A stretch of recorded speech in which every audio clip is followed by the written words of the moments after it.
தமிழனின் எவனும் தாழ்ந்தவன் இல்லை. தமிழ் குடியில் பிறந்தவன் எல்லோரும் உயர்ந்தவன், சிறந்தவன். நாங்கள் தாழ்த்தப்பட்டவர்கள், தாழ்ந்தவர்கள் இல்லை. எங்களை எவன் தாழ்த்தியது அதுதான் எங்கள் தேடல். எவனில் நாங்கள் குறைந்தோம்? அறிவிலையா, ஆற்றலிலையா, உழைப்பிலையா? எதிலே குறைந்தோம்? அந்த அடிப்படையிலே தாழ்ந்து வீழ்ந்த தமிழ் சமூகத்தின் உயர்விற்கு, மேம்பாட்டிற்கு ஒரு புரட்சிகர அரசியல், தன்னலமற்ற அரசியல்.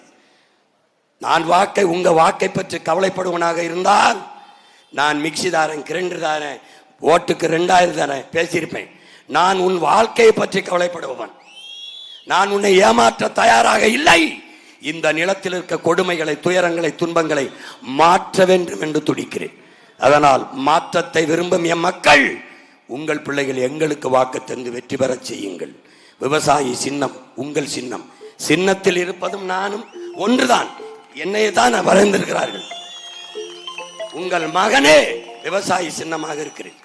அறிவார்ந்த தமிழ் சமூக மக்கள், வேளாண் குடிமகன் வாழவில்லை என்றால் நாடு எப்படி வாழும், வளரும்? விவசாயிகளே விவசாயிக்கு ஓட்டு போடவில்லை என்றால் வேறு எவன் போடுவான்?